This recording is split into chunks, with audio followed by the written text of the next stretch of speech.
Hello from Bear River. It's November 25th, I think. It's the day after Thanksgiving, the Friday after Thanksgiving. I was trying to get this ready before I approach here because one time when I came here, there was a great blue heron, merganser ducks, and river otters on those rocks right there. And I wasn't prepared. I I was as surprised to see them as they were to see me. And so I didn't get a video going until everybody had left except the river otters, which was real important that I get them. This is the beaver pond, and the flow is like 32, but up the river it looks almost still. It's like really kind of sad. But thank God for the beaver pond. And I got to thinking, the presence of beavers here and ongoing for, 5 or 6 years that I know of.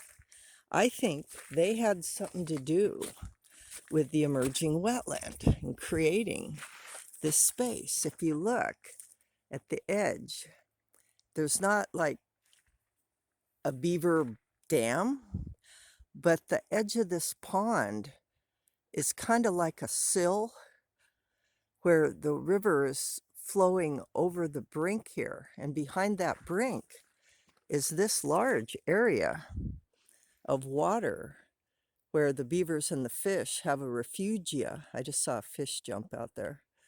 Have a refugia, two fish. There's fish here. Anyway, a refugia in this kind of weather where we don't get the flows that the river used to get. But if you look there, it's almost like the brink of a natural lake or something. And I think the beavers might have caused that. I'm going to walk down there later. But I was thinking about that the other day because they say, oh, beavers, they create all this. And I was thinking about this pond. And then I was thinking about everything below this little rim that they put here is the emerging wetland. Even that island and how it created that other channel. And now it's flat and the willows are taken over. I wonder if the beavers were somehow involved. They live there, they live up there, and I've got to go upstream here, I think, because there's the fish keep jumping up there. And the guy from Fish and Wildlife said, well, Bear River doesn't qualify as a heritage wild trout stream.